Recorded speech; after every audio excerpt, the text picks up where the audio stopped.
ழகரம் voice நேயர்களுக்கு வணக்கம். இன்று நம்முடன் இணைந்திருக்கும் சிறப்பு விருந்தினர் எஸ்டிபிஐ கட்சியை சேர்ந்த திரு அஸ்வத் சரியத்தி அவர்கள். வணக்கம் சார். விஜய் அவர்கள், தமிழக வெற்றி கழகத்தின் தலைவர் விஜய் அவர்கள் நேற்றைக்கு இஃப்தார் நோன்பு தொடர்ந்தார். அது அரசியல் ரீதியான விமர்சனங்களும் சில பேர் வைக்கிறாங்க. அது சரியான ஒரு நிகழ்வு தான், சரியா தொடங்கியிருக்காரு விஜய் அவர்கள் அப்படிங்கிற ஒரு பாராட்டுகளும் அந்த வாழ்த்துகளும் இருக்கு. இப்போ விஜய் அவர்களோட இந்த செயல்பாடு பொறுத்து பாருங்க சார், உங்களோட கருத்து என்னது? இப்போ அரசியல் ரீதியாக தான் தொடங்கி இருக்காரா இஃப்தார் நோன்பு அப்படிங்கிறத? மற்ற கட்சிகள் மாதிரியே திமுக செய்த மாதிரியே செய்கிறாரு விஜய் அப்படிங்கிற ஒரு விமர்சனம். இல்லை, இப்போ எஸ்டிபிஐ கட்சியின் தலைவர், தமிழ் மாநில தலைவரான முகமது முபாரக் இது வாழ்த்து தெரிவிச்சிருக்கிறார், வரவேற்றிருக்கிறார். அதாவது விஜய் நோன்பு வச்சது, அது இஃப்தார் திறந்தது வரவேற்கக்கூடிய விஷயம். ஏன்னா இன்னைக்கு இந்தியாவில் இது முஸ்லீம்கள் ஒரு செகண்ட் கிளாஸ் சிட்டிசனாக ஆக்கப்பட்டுக்கிட்டு இருக்கக்கூடிய மோசமான சூழலில் விஜய் போன்ற நடிகர், இப்போது தாவேகா கட்சியின் தலைவர் இஃப்தார் நோன்பு இருந்தது. அதுவும் மற்ற நோன்பு திராவிட கட்சிகளும் இங்கே வளமையாக திமுகவும் இஃப்தார் நோன்பு வைப்பாங்க. அது ஒரு வளமையான அந்த மேடைகளில் அமைந்து மற்றவங்க எல்லாம் கீழே உட்காந்துருப்பாங்க, மேடையில இருந்து பேசுவாங்க, பேசிட்டு இஃப்தார் திறந்துட்டு போவாங்க. அது திமுகவும் சரி அதிமுகவும் சரி. இப்போ விஜய் வர்றதுன்றது இப்போ மக்களோட மக்களாக நின்று உட்காந்து அதுவும் இல்லாமல் தொழுதுட்டும் போயிருக்கிறார். அப்போ இது வரவேற்கக்கூடிய விஷயம்தான். இன்னொன்று, இப்போ இன்னைக்கு யூகேல வெஸ்ட்மினிஸ்டர்ல ஹாலில் யூகேல இது வரைக்கும் இஃப்தாரே நடந்தது கிடையாது. யூகே பிரைம் மினிஸ்டர் வராரு. அப்போ இப்போ பிரைம் மினிஸ்டர் வராங்க, இங்கே இஃப்தார் திறக்கப்படுது. பாங்கோசை யூகேல அந்த வெஸ்ட்மினிஸ்டர் ஹாலில் இதுவாகுது. இப்போ இஃப்தார்ன்றது என்னவா இருக்குன்னா, ஒரு கல்ச்சுரல் பார்ட்டியாகவும் சமூக நல்லிணக்கத்திற்கான ஒரு உறவாகவும் அரசியல் உறவாகவும் தான் பல காலமாக இங்கே இருக்க தமிழ்நாட்டை பொறுத்த வரைக்கும் நம்ம எடுத்துக்கிட்டா கூட அறிஞர் அண்ணா காலத்துல இருந்து மீலாது நபிக்கு தொடர்ந்து அறிஞர் அண்ணாவும் சரி, அதுக்கு பிறகு அந்த கலைஞராக இருக்கலாம், இல்லை எம்ஜிஆராக இருக்கலாம், எல்லோருமே மீலாது நபி விழாக்களில் தொடர்ந்து கலந்துருக்காங்க. அப்போ இது இயல்பான ஒன்று. இஃப்தார் பார்ட்டிக்கு வரதுன்றது இயல்பான ஒன்று. அது ஏன் இன்னைக்கு பூதாகரமாக இருக்குது, அது ஏன் பெரிய விஷயமா இருக்குன்னா, இந்தியாவில் இன்னைக்கு இருக்கக்கூடிய பாசிச சூழல், சனாதன சூழலில் முஸ்லீம்கள் மீதான நெருக்கடி மிக மோசமாக மாறி இருக்கு. முஸ்லீம்களை ஒரு நெருக்குதலுக்குள்ளான சூழல். அப்போ அந்த சூழலில் விஜய் போன்ற ஒரு நடிகர் இஃப்தார் பார்ட்டியில் கலந்துக்கிறது, இஃப்தார் நிகழ்வில் கலந்துக்கிறதுன்றது வரவேற்கக்கூடிய விஷயம். இல்லை, இப்போ இது அரசியலுக்காக பண்ணுறாரு. இப்போ குல்லா அணிஞ்சதாக இருக்கட்டும், அதே மாதிரி உடையாக இருக்கட்டும், இஸ்லாமியர் மாதிரி அந்த தொழுகை நடத்துறது எல்லாமே அரசியலுக்காக தான் பண்ணுறாரு. அந்த மக்களுக்கு ஆதரவாக இருக்காங்கன்னா மக்களோட பிரச்சனைகளுக்கு குரல் கொடுக்குமே தவிர இந்த மாதிரியான செயல்கள் செய்யும்போது ஒரு நடிக்கிறாரு அப்படிங்கிற விமர்சனங்கள் வைக்கிறார். இப்போ இப்போது இருக்கக்கூடிய முதல்வர் ஸ்டாலின் இதே மாதிரி தொப்பி அணிஞ்சிருக்கிறார். கலைஞர் தொப்பி அணிஞ்சிருக்கிறார். அதுக்கப்புறம் செல்வி ஜெயலலிதா அவங்க இருக்கும்போதும் அவங்களோட அந்த ஒரு வெள்ளை ஃபர்தா மாதிரியான ஒரு அங்கி இருக்கும். ஒரு படங்கள் எல்லா இதுலேயும் அதிமுக இப்போ வரைக்கும் பயன்படுத்திக்கிட்டு இருக்காங்க. அப்போ இது ஒரு கல்ச்சுரலாக இப்போ நம்ம பிரதமர் மோடி இங்கே உள்நாட்டிற்குள்ளால முஸ்லீம்களை அவர் மதிக்கிறாரோ இல்லையோ, வெளிநாட்டிற்குள்ளால போகும்போது, அதாவது மிடில் ஈஸ்ட்டுக்கோ இல்லைன்னா வேற ஒரு நாடுகளுக்கு போகும்போது அங்கே உள்ள ட்ரைப் உடைய போடுறாரு. ஆமாம், முஸ்லீம் உடைகளை போடுறாரு. பிரதமர் மோடி போட்டிருந்த அந்த பழங்குடி உடைகள்லாம் பார்க்குறோம். அப்போ அந்த நாட்டோட கல்ச்சரை நான் மதிக்கிறேன், உங்களை நான் அங்கீகரிக்கிறேன்றதுக்கான ஒரு கல்ச்சுரல் ஐடென்டிட்டிக்காக அது கொடுக்கப்படுறது. அப்போ இன்னைக்கு இது விஜய் போடணுமான்னு கேட்டால் போடணும்னு அவசியமும் கிடையாது. வரலாம், கலந்துக்கலாம், சாப்பிடலாம், பகிர்ந்துக்கலாம். அதையும் தாண்டி இப்போ நம்ம அதிமுகவோ திமுகவோ மற்ற இருக்கக்கூடிய காங்கிரஸ் கட்சிகளோ, இப்போ கர்நாடகாவில் சித்தராமையா கவர்மெண்ட் அங்கேயும் கூட சிவகுமார்லேருந்து எல்லாருமே இது பண்ணுவாங்க. ஏன் இவர் முன்னாடி இருந்த சிஎம் ஜெகன்மோகன் ரெட்டியும் இதே மாதிரி நோன்பு நோத்திருக்கிறார், இதே மாதிரி தொழுகையில் நின்றுருக்கிறார். இப்போ இது தென்னிந்தியாவில் மிக இயல்பான ஒன்று. இஃப்தார் நிகழ்வுக்கு வருவது என்பது மிக இயல்பான ஒன்று. ஆனால் இன்னைக்கு ஏன் அது சர்ச்சையாக இருக்கு? ஏன் இப்போ நம்ம உதயநிதி கூட என்ன சொல்லியிருந்தாருன்னா, உங்களுக்கு வெறுப்பாக இருந்துச்சுன்னா நான் இன்னும் 100 முறை கூட வாழ்த்து சொல்லுவேன். இப்போ அவர்களுக்கு வெறுப்பாருன்னா இப்போ யாருக்கு வெறுப்பு அப்படின்ற ஒரு கேள்வி இருக்கு. அதோட உள்ளர்த்தம் யார் மீது வெறுப்பேற்றுறதுக்காக அந்த ரமணான் வாழ்த்து சொல்லணுமா அப்படின்னு ஒரு கேள்வி இருக்கு. அப்போ அந்த உள்ளர்த்தம் என்னன்னு ஒரு கேள்வி இருக்கு. அந்த உள்ளர்த்தம் சனாதன சக்திகள் இன்னைக்கு இந்தியாவில் ஆட்சியில் இருக்கிறாங்க. அதோட எதிர்கேள்வியாக தான் உதயநிதி சொல்றதோட வெளிப்பாடு இருக்கு. நான் 100 முறை கூட சொல்லுவேன்.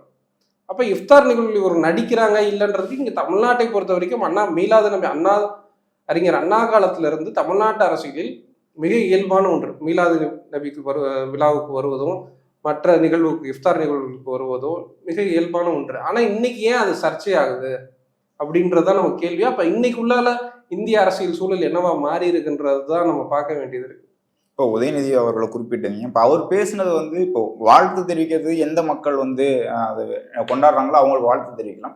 இன்னொரு தரப்பை வந்து எதிர்க்கிறதுக்காக வாழ்த்து சொல்றதுங்கிறது ஒரு அரசியல் நிகழ்வா பார்க்குறீங்க? இல்ல அது வந்து கண்டிக்க வேண்டியதுதான். உதயநிதி பேசிய அந்த சொற்பிரயோகம் வந்து மிக மோசமானதுதான். அதுல நான் வந்து இப்ப வாழ்த்து சொல்றதுன்னு நீங்க பொங்கல் வாழ்த்து சொல்லுங்க, இல்ல ரம்ஜான் வாழ்த்து சொல்லுங்க. கிறிஸ்துமஸ் வாழ்த்துக்கும் அதே மாதிரி பேசியிருந்தாரு. இதுக்கு முன்பே வந்து ஆமா கிறிஸ்துவன் அப்படிங்கிறதுக்கும் இந்த நிகழ்வுல தொடர்ந்து பங்கேற்பேன்னு சொன்னது வந்து ஒரு அரசியல் ரீதியா முன்னெடுத்தார் அப்படிங்கிறது இல்ல அரசியலாக முன்னெடுப்பதுல எந்த பிரச்சனையும் இல்ல. அரசியலுக்காக எல்லாரும் செய்யறாங்க. எல்லாரும் அரசியல் இல்லாம சமய நிகழ்வுகளை வந்து அரசியலாக்குறது எல்லாமே இங்க அரசியல் தான். நம்ம அசைறதுல இருந்து எல்லாமே அரசியல் தான். அப்ப வந்து அரசியல் இல்லாமல் எதுவும் இல்லை. ஆனா அது என்னவா மாற்றப்படுது? இப்ப இந்தியாவில் இன்னைக்கு வந்து முஸ்லீம் உரிமைகள் பறிக்கப்பட்டிருக்கு, முஸ்லீம் கல்வி உரிமைகள் பறிக்கப்பட்டிருக்கு, ஸ்காலர்ஷிப் இல்லாம போயிருக்கு, பொருளாதார ரீதியா முஸ்லீம்கள் பின்தங்கிய நிலைக்கு போயிருக்கிறாங்க, முஸ்லீம்கள் மீது மாப் லிஞ்சிங்ஸ் நடந்துகிட்டு இருக்கு.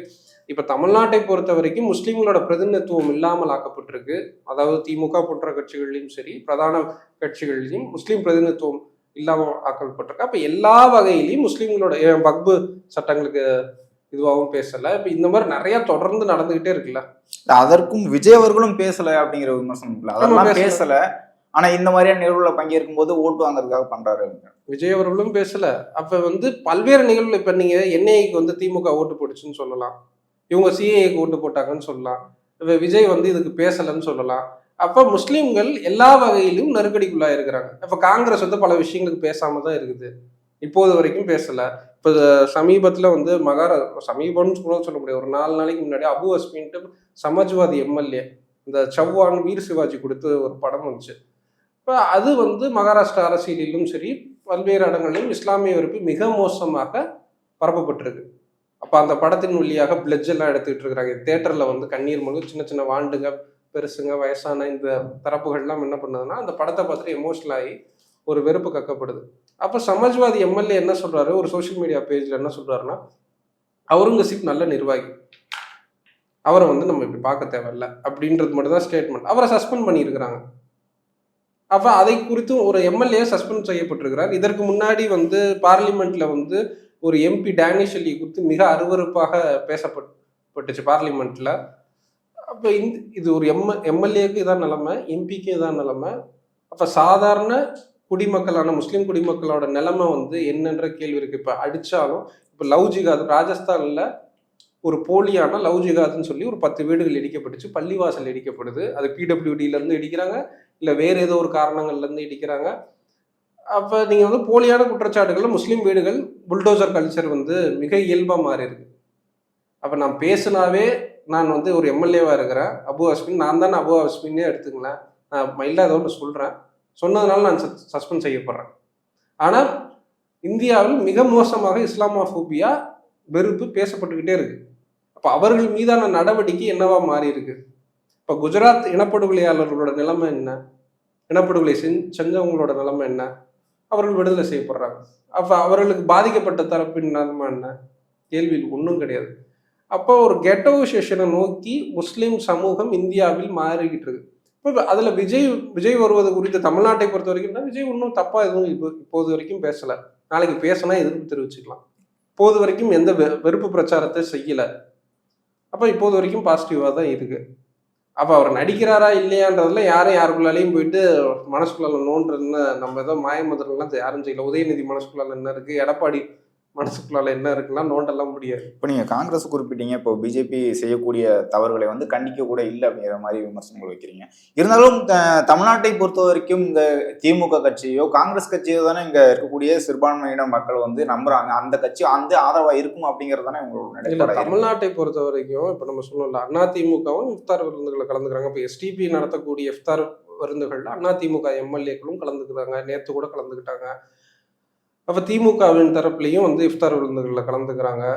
அப்போ விஜயும் கலந்துக்கிறார். தமிழ்நாட்டை பொறுத்த வரைக்கும் ஒரு மிதவாத ஒரு சூழல் தான் இருக்கு. தமிழ்நாட்டு சூழலுக்குள்ளால ஒரு செக்யூலர் ஃபோர்ஸ் தான் அதிமுகவும் சரி, காங்கிரஸும் சரி, திமுகவும் சரி, இவ்வளவு வெறுப்பு சூழல் தமிழ்நாட்டு நிலவரத்தில் இல்லை, தமிழ் மண்ணிற்குள்ளால இல்லை. தேசிய அளவில் இருக்கக்கூடிய காங்கிரஸ் குறிப்பிட்டீங்க. அப்ப தமிழ்நாட்டிற்குள்ள ஆனா நீங்க வந்து ஒரு அமரன் படம் மாதிரியான ஒரு படம், இப்ப நான் சவ்வான்ட்டு அந்த வீர் சிவாஜி கொடுத்து வந்த படம் ரொம்ப எக்ஸ்ட்ரீம் இஸ்லாமிய வெறுப்பு, இஸ்லாமோபோபியா பேசக்கூடிய ஒரு படம். ஒரு மன்னரை குறித்தான ஒரு போர்ட்ரேட் நடக்குது. இப்ப அதுல இருந்து இன்னொரு பக்கம் வந்து அமரன் போன்ற படங்களுக்கு இவர் வரி விலக்கு கொடுக்கணும்னு தான் காங்கிரஸ் தலைவரான செல்வ பெருந்தகை எல்லாம் சொன்னார். அப்ப அந்த படத்தை பத்தியான உங்களுக்கு என்ன ஸ்டாண்ட் இருக்கு? ஒரு படம் மக்களை எப்படி பொலிட்டிசைஸ் பண்ணுது, இல்ல கம்யூனலைஸ் பண்ணுது, அது வகுப்புவாதத்துக்குள்ளாலேயோ மத கலவரத்திற்குள்ளாலேயோ எல்லா வகையிலையும் என்னை எப்படி கிரிமினலைஸ் பண்ணுது அப்படின்னு கேள்வி இருக்கு. இப்போ விஜய் நடித்த படங்கள்ல பீஸ்டா இருக்கலாம். துப்பாக்கி போன்ற படம். பீஸ்ட் வந்து சன் பிக்சர்ஸ் தான், கலாநிதி மாறன் தான் வந்து தயாரிக்கிறார். அவங்களுக்கும் அரசுக்கும் சம்பந்தம் இல்லை. கலாநிதி மாறன் சன் குடும்பம் தான் தயாரிக்குது. அப்ப நீங்க ஒரு படம் அது விஜய் குறித்தான ஒரு கேள்வி வைக்கிறாங்கல்ல. இப்ப இஸ்லாமிய மற்ற தலைவர்கள் வந்து விஜய் அவர்கள் பீஸ்ட் மாதிரி படம் நடிக்கிறாரு, துப்பாக்கி மாதிரி படம் நடிக்கிறாரு, படங்கள்ல சினிமாக்கள்ல வந்து இஸ்லாமிய வெறுப்பு பேசிட்டு வந்து இப்போ இந்த மாதிரி குல்லா போட்டு நீங்க வந்து நின்னீங்கன்னா உங்களுக்கு ஆதரவு தெரிவிப்பாங்களா அப்படிங்கிற விமர்சனம் இல்ல. ஆதரவு தெரிவிப்பாங்களா தெரிவிக்க மாட்டாங்கன்னா இப்ப எல்லா கட்சிகள் மீதும் குற்றச்சாட்டு வைக்க முடியும். காங்கிரஸ் மீது வைக்க முடியும், திமுக மீது வைக்க முடியும், அதிமுக மீது வைக்க முடியும், சீமான் நாம் தமிழர் கட்சியின் மீது வைக்க முடியும். அப்ப முஸ்லீம்களோட நிலைமை என்ன, முஸ்லீம் பொசிஷன் என்ன அப்படின்னு கேள்வி இருக்கு. நான் எல்லாத்தையும் கட் அண்ட் ரைட்டா பார்த்து மெஷர்மெண்ட் பார்த்து அளவு பார்த்து இவங்கெல்லாம் இப்படி பேசுறான், இந்த கட்சியில இவங்களோட ஒட்டும் கிடையாது உறவும் கிடையாதுன்ற அளவுக்கான ப்ரிவிலேஜ் எனக்கு இல்லை. அதாவது எனக்கு நான் சொல்றது முஸ்லீம் சொசைட்டிக்கு அந்த ப்ரிவிலேஜ் இல்லை. அப்ப அந்த ப்ரிவிலேஜ் இல்லாத சூழலில் நான் நெருக்கதலுக்குள்ளா இருக்கிறேன். அப்ப எனக்கு மிதவாதமாக யாராவது மைல்டா, இப்ப ஷகீத் பழனி பாபா ஒரு மேடையில சொல்லுவாரு, எவனாச்சும் வந்து குல்லா போட்டுக்கிட்டு வந்துக்கிட்டு இஃப்தார் நோன்பு கொடுத்தாங்கன்னா நம்ம ஆளுங்க பின்னாடி போயிடுவாங்க. அப்ப அது ஒரு விதமான இன்செக்யூரிட்டி, தாழ்வு மனப்பான்மைக்குள்ளால இருந்து வருது. ஒரு 4 வாரத்தை நல்லதா பேசிட்டா உடனே வந்துருவாங்க முஸ்லீம் சொசைட்டி.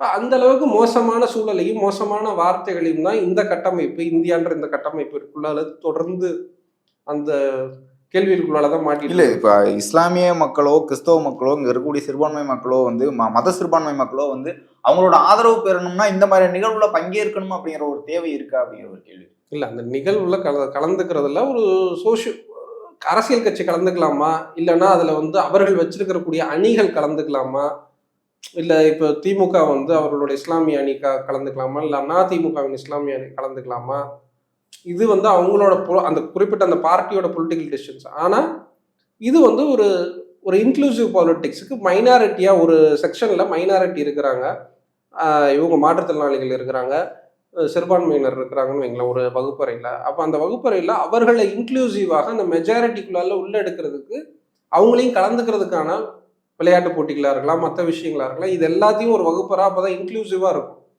இல்லைன்னா இங்கே இருக்கக்கூடிய அந்த பெரும்பான்மை சூழலுக்குள்ளால அந்த சிறுபான்மை மக்கள் இன்க்ளூசிவ்லால வரமாட்டாங்க, தனிச்சு இல்லை அச்சமோட இல்லை பயத்தோட.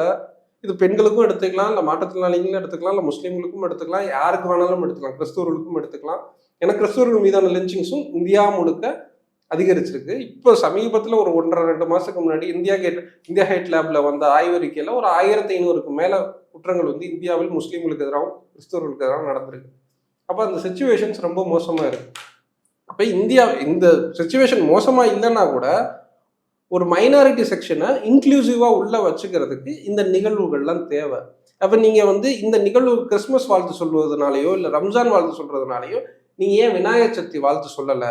அது விமர்சனம் இருக்குல்ல. இப்போ நீங்க வந்து மதசார்பற்று இருக்குன்னா எல்லா நிகழ்வுகளையும் பங்கேற்பீங்களா அப்படின்னு இருக்கு. இப்போ நீங்க அதை தவிர்த்துட்டு மற்ற நிகழ்வுகளுக்கு வந்து பங்கேற்கிறீங்க, அது குறித்து பேசுறீங்க, அந்த விழாவுக்கு வந்து வாழ்த்து தெரிவிக்கிறீங்கன்னா நீங்க மதசார்பற்று இருக்கிறதா ஒரு கேள்வி. அப்ப நம்ம இந்த பாலிடிக்ஸை நம்ம புரிஞ்சுக்க வேண்டியது இருக்கு. அப்ப திராவிட இயக்கங்கள் இங்க என்ன செஞ்சிருக்கிறாங்க தமிழ்நாட்டுல அப்படின்னா, சீர்திருத்த வேலைகளை செஞ்சிருக்கிறாங்க, மூட நம்பிக்கைகளை கொஸ்டின் பண்ணியிருக்கிறாங்க. ஆனா அவங்க ஒரு நாத்திக ஃப்ரேம் ஒர்க்ல இருந்து அந்த விஷயங்களை திராவிட இயக்கங்கள், திராவிடர் கழகத்தை சொல்றாங்க.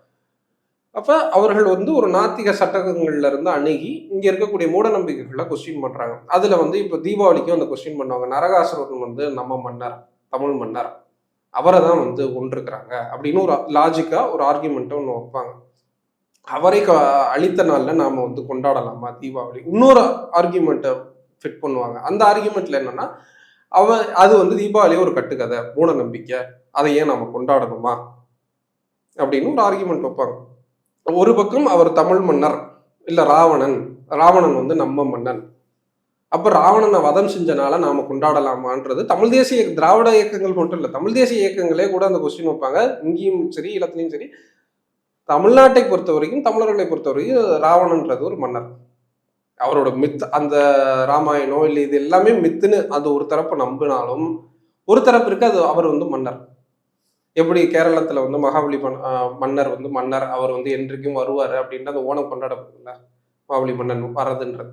ராவணன்றது தமிழ் மக்களை பொறுத்த வரைக்கும் ஒரு மன்னர். அந்த மன்னரை வந்து கொன்ற நாளை நாம் கொண்டாடக்கூடாது. அது ஒரு லாஜிக்கு. இன்னொரு லாஜிக்கு, அது வந்து ஒரு மூட நம்பிக்கையான நாள். அதுல இப்ப இன்னொன்னு மூணாவது ஒரு சட்டகம் ஒண்ணு இருக்கு. அதுல வந்து தீபாவளி அன்னைக்கு இப்ப லாஸ்ட் ஒரு 15-20 வருஷமா இவ்வளவு பட்டாசுகளை கொளுத்துட்டோமா, சுற்றுச்சூழல் வந்து மாசுபடுது. இது லாஸ்ட் ஒரு 15 வருஷத்தோட பிரச்சனை, 15-20 வருஷத்தோட பிரச்சனை, தொழில்மயத்தோட பிரச்சனை. தொழில்மயத்துல ஓவர் பொல்யூஷன் ஆயிருக்குது, எல்லா வகையிலையும் பொல்யூஷன் ஆயிருக்குது. அது வந்து தொழிற்சாலைகள்ல இருந்து மற்ற ஆலை கழிவுகள்ல இருந்து எல்லாத்துலயும் பொல்யூஷன் ஆகுது. அப்ப ஒரு சூழலியல் தரப்பு வந்து இப்படி ஒரு ஆர்கியூமெண்ட் வைக்கிறாங்க. இப்ப இது தீபாவளிக்கு இந்த 3 ஆர்கியூமெண்ட் இருக்கு. இப்ப நீங்க விநாயகர் சதுர்த்தி எல்லோருக்குமே தெரியும், திலகர் கொண்டு வந்தது, எல்லோருக்குமே தெரிஞ்ச விஷயம். ஆர்எஸ்எஸ் கட்டமைக்கப்பட்ட ஒரு விழா விநாயகர் சதுர்த்தி. விநாயகர் சதுர்த்தியில் வந்து இப்ப இங்க யாரும் தைப்பூசத்துக்கு வாழ்த்து, தைப்பூசத்துக்கு விஜயும் வாழ்த்து சொல்லியிருக்கிறாரு. தைப்பூசத்துக்கு அதிமுக இருக்கும்போது லீவ் கொடுத்துருந்தாங்க தைப்பூசத்துக்கு. இப்ப தைப்பூச நிகழ்வுகளுக்கு வாழ்த்து சொல்றதோ இல்ல அழகர் கோயில் நிகழ்வுகளுக்கு வாழ்த்து சொல்றதோ இதுக்குலாம் யாருமே கொஸ்டின் இல்ல. அவர் வந்து கடவுள் மறுப்பு அப்படிங்கிற மாதிரி தானே சொல்றாரு, கடவுள் மறுப்பு ஏற்கல அப்படிங்கிற மாதிரி தானே சொன்னார். ஏன்னா பெரியார் தைப்பூசத்துக்கு வாழ்த்து சொல்லிட்டு இருக்கிறாரு விஜய் தான். இல்ல அதான் பெரியார் அவர்கள்ட்ட வந்து நாங்க இதை ஏத்துக்கல அப்படின்ட்டு சொல்லிட்டு இப்ப அன்றைக்கு அந்த நிகழ்வுலயே கூட பகவத்கீதையை கையில வாங்கியிருந்தாரு அவர். இப்போ பைபிள் இருக்க மாதிரி குரான் இருக்க மாதிரி அங்கேயும் வந்து பகவத்கீதையும் இருந்துச்சு தானே. அப்போ வந்து எல்லாருக்கும் சமமா இருக்கும் போது எல்லா பண்டிகையும் கொண்டாடணும். தீபாவளிக்கும் சமீபத்தில் போன மாசம் தானே வந்து தைப்பூசம், தைப்பூசத்துக்கு வாழ்த்து தெரிவிச்சிருந்தாரு. அப்ப விநாயகர் சதுர்த்தி என்னவா மாற, ஒருவேளை அந்த நிகழ்வுகள்லாம் பங்கேற்றாருன்னா இது ஒரு பிஜேபியோட அரசியல கையில எடுக்கிறாரு அப்படிங்கிற விமர்சனம் இல்ல. தைப்பூசத்துக்கு கலந்துக்கிட்டா ஒண்ணுலாம் கிடையாது. இல்ல இல்ல மற்ற நீங்க தீபாவளியை சொல்றேன், அதே மாதிரி தீபாவளிக்கும் வாழ்த்து நினைக்கிறேன், தீபாவளி வாழ்த்து தெரிவிச்சிருந்தாரு. இப்போ விநாயகர் சதுர்த்தி மாதிரி நிகழ்வுல வந்து அவர் செஞ்சாருன்னா இந்த விமர்சனம் வைப்பாங்கல்ல, அது சரியா அப்படிங்கிற ஒரு கேள்வி. இல்ல அது வந்து விநாயகர் சதுர்த்தி வந்து சீமானவர்கள் வேலை கையில் எடுக்கும் போது பிஜேபி பி டீம் அப்படிங்கிற விமர்சனம் தொடர்ந்து வச்சாங்க. ஆனா அதன் பிறகு எல்லா கட்சிகளுமே வேலை கையில் எடுத்திருந்தாங்க, திமுக உட்பட ஸ்டாலின் அவர்கள் உட்பட எடுத்திருந்தாங்க. இப்ப அந்த விமர்சனம் எதிர் விமர்சனம் வருது இல்ல, அதற்காக வந்து இது செய்யாம இருக்காரு இல்ல. இப்ப விநாயகர் சதுர்த்தின்றது என்ன பண்டிகையா மாற்றப்பட்டிருக்கு, விநாயகர் உலகத்தில் நடந்த கலவரங்கள், அது மகாராஷ்டிராவா இருக்கலாம் இல்ல டெல்லியா இருக்கலாம், மற்ற ஸ்டேட்ஸ்ல வந்து என் பக்கத்துல உள்ள பெங்களூர்லயே போய் பாத்தீங்கன்னா விநாயகர் சதுர்த்தி இன்னைக்கு என்ன நடக்கும்ன்றது தெரியும். பள்ளிவாசலுக்கு முன்னாடி போய் இங்கே ஒரு 15-20 வருஷத்துக்கு முன்னாடி என்னென்ன கோஷங்கள்லாம் எழுப்பப்பட்டுச்சு விநாயகர் சதுர்த்தி ஊர்வலங்கள்ல அப்படின்றது எல்லாருக்கும் தெரியும். விநாயகர் சதுர்த்தி கொண்டாடுவதெல்லாம் யாருக்கும் எந்த பிரச்சனையும் இல்லை. அது எப்படி மத பண்டிகைகள்ல இருந்து அது ஒரு அரசியலாகவும் ஒரு இன்னொரு சமூகத்தின் மீது வெறுப்பை கட்டமைக்கக்கூடிய ஒரு நிகழ்வாகும், ஒரு அரசியல் நிகழ்வா மாறும்போது தான் அது கேள்வி ஆகுது. அது வந்து பாலிடிக்ஸ்ல கொஸ்டின் ஆகுது. விநாயகர் சதுர்த்தி கொண்டாடுவதோ விநாயகருக்கு கொலக்கட்டை வைப்பதோ சுண்டல் வைக்கிறதோ யாருக்கும் எந்த கேள்வியும் இல்லை. பிள்ளையார்பட்டிக்கு போங்க இல்ல வேற ஏதோ ஒரு கோயிலுக்கு போங்க, யாரும் கொண்டாடுறதெல்லாம் எந்த கேள்வி இல்லை. அப்ப அது ஒரு அரசியல் நிகழ்வாக, அது இன்னொரு சமூகத்தின் மீது வெறுப்ப கக்கிறதுக்கான ஒரு நிகழ்வாக ஆர்எஸ்எஸ் சங் பரிவார் கும்பல்கள் அதை பயன்படுத்துறாங்க. அப்ப அதுல கான்சியஸா இருக்கிறதுன்றது வந்து அதை தவிர்ப்பது என்பது நல்லதுதான். அப்ப நீங்க வந்து தைப்பூசத்துக்கு வாழ்த்து சொல்லாமலாம் இல்லை, விஜய் சொல்லி இருக்கிறாரு, மற்ற இதுக்கும் தீபாவளிக்கு சொல்றாங்க, அதிமுக தீபாவளிக்கு தான் சொல்றாங்க. அப்ப நான் வந்து அந்த ஆர்கியூமெண்ட்டுக்கு தான் சொன்னேன், திராவிட இயக்கங்கள் அந்த 3 ஆர்கியூமெண்ட்டை வெவ்வேறு தளங்கள்ல இப்படி வைக்கிறாங்க. அது ஒரு சீர்திருத்த நோக்குல இல்ல ஒரு பகுத்தறிவு நோக்குல அவர்கள் வந்து ஒரு ஆர்கியூமெண்ட்டை இஸ்லாமிய கிறிஸ்தவர்களோட வாக்குக்காக இந்த மாதிரி பண்றாங்களா அப்படின்னு இருக்குல்ல, அந்த கேள்வி வைக்கிறாங்க. திருப்பரங்குன்றம் இஷ்யூல வந்து விஜய் அவர்கள் எந்த ஒரு கருத்துமே சொல்லல, அதற்கு அவர் கருத்து சொல்லணும்ல அப்படிங்கிற ஒரு கேள்வி கேட்கிறாங்க. இல்ல அதான் சொல்றேன், இந்தியாவில் நடக்கக்கூடிய பல நிகழ்வுகளில் பல கட்சிகள் கருத்து தெரிவிக்கிறது இல்லை, எதுக்குமே தெரிவிக்கல. அதுதான் ஒரு தேர்தல் கணக்கு, வாக்கு கணக்கா அப்படின்னு இல்ல. எல்லாருக்குமே வாக்கு கணக்கு தான் இருக்குது, காங்கிரஸுக்கும் வாக்கு கணக்கு தான் இருக்கு, திமுகவுக்கும் இருக்கு. எல்லாருக்குமே முஸ்லீம்கள் என்பது வெறும் ஓட்டா மட்டும்தான் இருக்கிறாங்களே தவிர இன்னைக்குள்ள சிச்சுவேஷன்ல முஸ்லீம்களோட கல்வி, பொருளாதாரம், வேலை வாய்ப்பு, சமூக பாதுகாப்பு இதை பற்றி எல்லாம் எந்த கட்சியும் பேசல. இந்தியாவில் இருக்கக்கூடிய, இப்ப நான் எஸ்டிபி கட்சியில இருக்கிறேன், இந்தியாவில் இருக்கக்கூடிய இப்ப நியாயப்பத்ரா, காங்கிரஸோட நியாயப்பத்ரால தலித் வெல்ஃபேர் ஸ்கீம்ஸ் இருக்கு, பேக்வர்ட் கம்யூனிட்டிஸோட வெல்ஃபேர் ஸ்கீம்ஸ் இருக்கு. காங்கிரஸ் கட்சி, இந்தியா கூட்டணியோட காங்கிரஸ் கட்சியில அந்த நியாயப்பத்திரம் அந்த இதுல எதுவுமே இல்லை. முஸ்லீம் சொசைட்டிக்கான எந்த வெல்ஃபேர் ஸ்கீம்ஸுமே இல்லை. அப்போ ஒரு மைனாரிட்டி சொசைட்டிஸ்க்கு எந்த வெல்ஃபேர் ஸ்கீம்ஸுமே அனௌன்ஸ் பண்ணாம தான் இந்தியா கூட்டணின்ற ஒரு செக்யூலர் கூட்டணி தன்னோட நியாயப்பத்திர டாக்குமெண்ட்டை எலெக்ஷன் கேம்பெயின்ல வைக்கிறாங்க. அப்போ முஸ்லீம்கள் அவன் வந்துருவான், பிஜேபி வந்துடும், ஓட்டு போட்டுரு, நான் உனக்கு இந்தந்த வெல்ஃபேர் ஸ்கீம்ஸ்லாம் பண்ணுவேன். இன்னொரு பக்கம் பெரும்பான்மை அந்த தரப்பு கிட்ட என்ன சொல்லுவோம்னா, அவர்களும் இந்த மண்ணின் மக்கள் தான், அவங்களும் இந்த இதுக்குள்ளால தான் இருக்கிறாங்க, இன்க்ளூசிவா இருக்கிறாங்க. இங்க எல்லோரும் சேர்ந்த வளர்ச்சி தான் வளர்ச்சி அப்படின்னு ஒரு இன்க்ளூசிவ் பாலிடிக்ஸ் பேசல அவங்க. அவன் வந்துருவான், அதனால நீ எனக்கு வந்து ஓட்டு போட்டுரு. சரி, நான் உனக்கு ஓட்டு போட்டுறேன், நீ எனக்கு என்ன தருவ, என்ன டிமாண்ட் இருக்கு? என்கிட்ட டிமாண்டும் கேட்கறது கிடையாது, நீயும் அவங்களும் வெல்ஃபேர் ஸ்கீம்ஸையும் அனௌன்ஸ் பண்றது கிடையாது. அப்ப எதையும் பண்ணாத பட்சத்தில் இன்னொன்னு சீட் ஷேரிங்கும் ஒழுங்கா கொடுக்கறது இல்ல. அதான் கேட்க வந்தேன். இப்போ 2024 தேர்தலில் வந்து தமிழ்நாட்டை பொறுத்த வரைக்கும் திமுக கட்சியாக இருக்கட்டும், அதிமுக கட்சியாக இருக்கட்டும், பாஜக 3 கட்சிகளிலுமே இஸ்லாமிய வேட்பாளரை நிறுத்தல. கூட்டணி கட்சிகள் கொடுத்திருந்தாங்களே தவிர திமுகவில் இருக்கக்கூடிய அந்த சின்னத்தில் போட்டியிடுறவங்களுக்கு யாருக்கும் இஸ்லாமியர்கள் கொடுக்கல, அதே மாதிரி அதிமுகவும் கொடுக்கல, பாஜக கொடுக்கலங்கிறது எல்லாருக்குமே தெரியும். இப்போ விஜய் அவர்கள் வந்து இந்த மாதிரியான நிகழ்வுகளை தாண்டி வந்து மாவட்ட செயலாளர்கள், கட்சியில பொறுப்பு, அதே மாதிரி எம்எல்ஏ, இப்போதைக்கு அவர் அறிவிச்ச 108 பேர்ல அதுதானே சரியான ஒரு வாய்ப்பா இருக்கும். இப்போ எம்எல்ஏ எம்பி சீட்டுகள்ல கொடுக்கறது இதுதானே சரியான அரசியல். இந்த நிகழ்வுல பங்கேற்கிறது இஸ்லாமிய கிறிஸ்தவ மக்களுக்கான ஒரு ஆதரவு நிலைப்பாடுன்னு பார்க்க முடியும். இல்ல, அது ஒரு சோசியல் இன்செக்யூரிட்டியை வந்து கிறிஸ்தவ மக்கள்கிட்டயோ இல்ல முஸ்லீம் மக்கள்கிட்டயோ வந்து ஒரு கிளியர் பண்ணும். கட்சிகள் ஏன் தயங்குதுன்னு நினைக்கிறேன். இல்ல, வெகுசன மக்கள்கிட்ட வந்து இன்னைக்கு இருக்கக்கூடிய சனாதன சூழலில், ஒரு வெறுப்பு கட்டமைக்கப்பட்ட சூழலில், ஒரு இஸ்லாமிய வெறுப்பு மிக மோசமாக நாடு முழுவதும் இருக்கக்கூடிய சூழலில், இது இப்ப விஜய் பங்கெடுத்தது தமிழ்நாட்டுக்குள்ளால உள்ள நியூஸ் மட்டும் இல்லை, வேற ஸ்டேட்ஸ்லயும் இந்த நியூஸ் போகுது. இங்கிலீஷ் சேனல்ஸ்ல போறாங்க, ஹிந்தி சேனல்ஸ்ல போகுது, மற்ற எல்லா சேனல்ஸ்லயும் இது பேசு பொருளாகுது.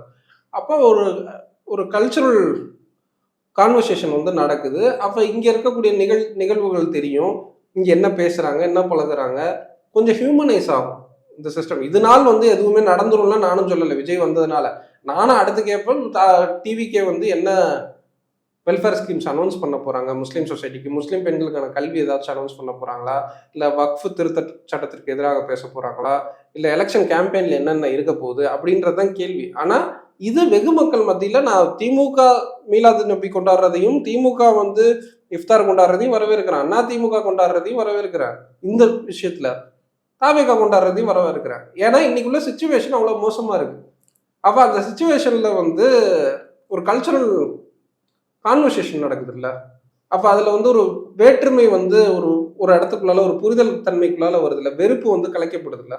இதெல்லாம் இயல்பா இல்லை. இதுல அவர் தொப்பி போட்டாரா போடலையா, அது போடாமலும் வரலாம். இப்ப விஜய் வந்து தொழுகணும்லாம் அவசியம் இல்லை, வந்து கலந்துட்டு போகலாம். இப்ப நீங்களும் வந்து கலந்துட்டு போகலாம். அப்ப அது ஒரு விஷயம் இல்லை. ஆனா அவர் வந்து கலந்துக்கிறாரு, அது அவரோட விருப்பம், அதனால எதுவும் நடந்துடவும் போறது இல்லை. அப்ப இது ஒரு நீங்க வந்து அடுத்து வந்து இந்த கான்வர்சேஷன் என்ன ஆகுதுன்னா, இப்ப நீங்க வந்து இங்க வருவீங்களா? அப்ப அந்த பிலீஃப் சிஸ்டம், விஜய் ஒரு ஜோசப் விஜய் தான், அப்ப விஜய் கிறிஸ்துவராகவும் இருக்கலாம். அப்ப கான்ஸ்டியூஷனுக்குள்ளால என்ன ரைட்ஸ் இருக்கு? கான்ஸ்டியூஷனுக்குள்ளால நீங்களோ நானோ நாளைக்கு இந்த எம்எல்ஏவுக்கோ கவுன்சிலருக்கோ வேற எதுக்கோ போட்டாலும் கான்ஸ்டியூஷன்ல என்ன லீகல் ஃப்ரேம் ஒர்க் இருக்கோ அதுலதான் நம்ம கிரீன் இங்க்ல சைன் பண்ணுவோம். வேற எதுலையும் நம்மளால சைன் பண்ண முடியாது.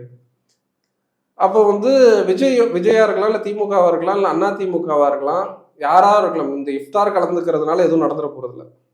அது வந்து மக்கள் மத்தியில் ஒரு வெறுப்புணர்வு இல்லாத ஒரு சூழலை உருவாக்கும். அதை தாண்டி மக்கள்கிட்ட வந்து நீங்க வந்து முஸ்லீம் மக்கள்கிட்டையும் சரி, கிறிஸ்தவ மக்கள்கிட்டையும் சரி, அவர்களுக்கான நலத்திட்டங்களை அறிவிக்கும் போது மட்டும்தான் அந்த மக்கள் கொஞ்சம் திரும்பி பார்ப்பான். இல்லைன்னா மக்கள் திரும்பி பார்க்க பெரிய அளவில் பார்க்குறாங்களா அப்படிங்கிறதான் கேட்குறேன். நான் இப்போ 2024 குறிப்பிடுறான்ல, அப்போ வந்து சீட்டுகளே கொடுக்கல, இருந்தாலும் மக்கள் வந்து இதே கட்சிகளுக்கு தான் வாக்கு செலுத்த கேட்கணும்ல.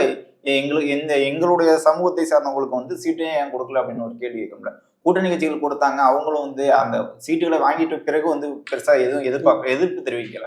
இப்போ மக்கள் வந்து எதிர்பார்க்கலையா? இல்ல, இதுல இன்னொரு நுண்ணரசியலுக்குள்ளால போனோம்னா, இன்னைக்கு வந்து தொகுதி மறுசீரமைப்புன்னு ஒன்று நடக்குது. அதுல வந்து எம்பி தொகுதிகள் எல்லாம் இருக்குது. அதுல திமுக எதிர்க்கிறாங்க, எல்லா கட்சிகளும் எதிர்க்குது. அதுக்கு வந்து இப்போ கூட அனைத்து கட்சி கூட்டம்லாம் போட்டிருந்தாங்க. அதுல எல்லாத்துலயும் மும்மொழி கொள்கையில இருந்து எல்லாத்தையும் எதிர்க்கிறாங்க. அது அதிமுகவும் எதிர்க்குது, திமுகவும் எதிர்க்குது. அப்ப சிச்சுவேஷன் இன்னைக்கு வந்து அனைத்து கட்சி கூட்டம் தமிழ்நாட்டில் நடந்திருக்கு. அப்ப சிச்சுவேஷன் மோசமா இருக்கு. அப்ப இதுல வந்து முஸ்லீம்கள் பெரும்பான்மையாக இருந்த தொகுதிகள் எல்லாமே உடைக்கப்பட்டதெல்லாம் இருக்கு. இப்போ ஒரு கவுன்சிலர் தொகுதியில வந்து ஒரு 10,000 பேர் இருக்கிறாங்கன்னு வைங்களேன் கணக்கு. இந்த இதுல ஒரு 5,000 பேர், இந்த இதுல 5,000 பேர். அப்ப நீங்க வந்து அந்த இடத்துல ஸ்பிளிட் ஆகும், ஓட்டு வந்து ஸ்பிளிட் ஆகும். ஆனா இந்தியாவுக்குள்ளால உள்ள யதார்த்தமான அரசியல் பார்த்தோன்னா இங்க கேஸ்ட் பேஸ்ட் பாலிடிக்ஸ் தான் இருக்கு. நான் மறுக்கலாம், நான் சாதியை பார்க்கல, நான் மதத்தை பார்க்கல, நான் வந்து மக்களை பார்க்குறேன்லாம் நம்ம ஏதோ ஒன்று சொல்லலாம். ஆனா இந்த தொகுதியில் யார் மெஜாரிட்டியா இருக்கிறா, இந்த தொகுதியில் இந்த கம்யூனிட்டி மெஜாரிட்டி, ஏ கம்யூனிட்டி மெஜாரிட்டியா இருக்குன்னா அதுக்கு தான் வந்து எல்லா கட்சிகளும் அந்த ஏ கம்யூனிட்டிக்கு தான் வந்து போஸ்டிங் போடுவாங்க.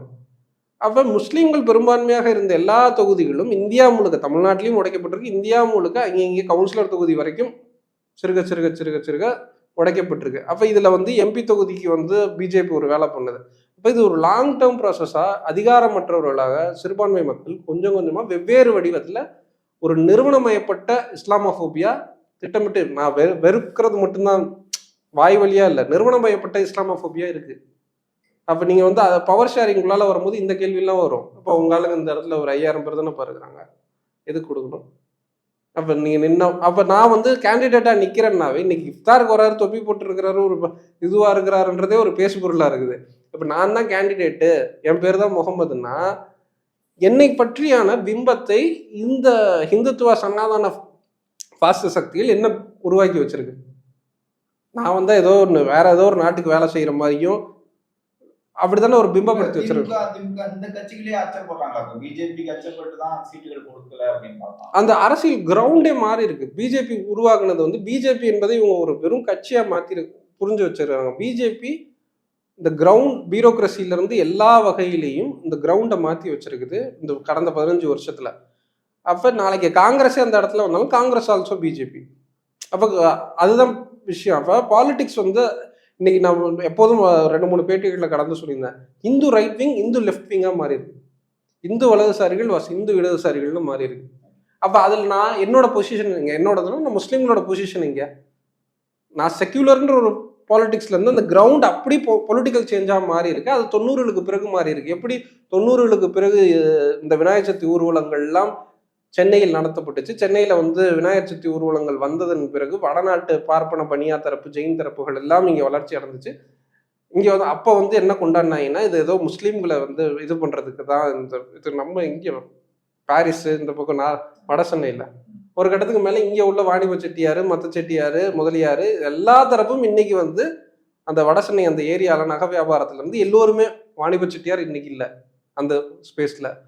இன்னைக்கு முதலியார்கள் அந்த ஸ்பேஸ்ல இல்லை வியாபாரங்கள்ல. இப்போ அந்த இடத்த யார் ஆக்குபை பண்ணியிருக்கிறா? கோயம்புத்தூர்ல யார் ஆக்குபை பண்ணியிருக்கா? அப்ப விநாயகர் சதுர்த்தி ஊர்வலங்கள் வந்த இடங்களில் எல்லாமே, அது தீவிரமான இடங்கள் எல்லாமே ஆரம்பத்துல அது ஏதோ ஒரு முஸ்லீம்களுக்கு எதிரான ஒரு பாலிடிக்ஸ், அவங்களதான் ஏதோ திட்டுறாங்க.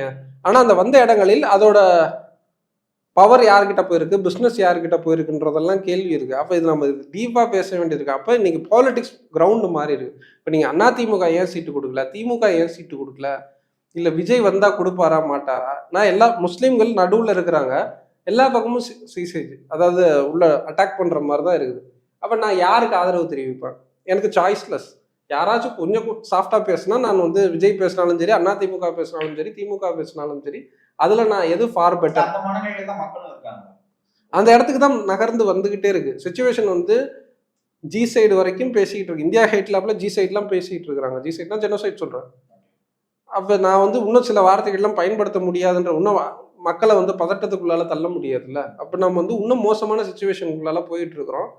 அப்போ இவங்க எல்லாத்தையும் ஒரு தேர்தல் கணக்காகவும், முஸ்லீம் என்பது ஒரு அவனுக்கு ஒரு வாழ்க்கை கிடையாது, அவனுக்கு ஒரு உயிர் கிடையாது, அவனுக்கு ஒரு குடும்பம் கிடையாது, அவன் வந்து ஒரு வெறும் ஓட்டு தான். அவன் தான் பிஜேபி வந்துடும், எனக்கு ஓட்டு போட்டுறான், எனக்கு என்ன வெல்ஃபேர் பண்ணுவேன்னு எவனுமே சொல்ல மாட்டான்.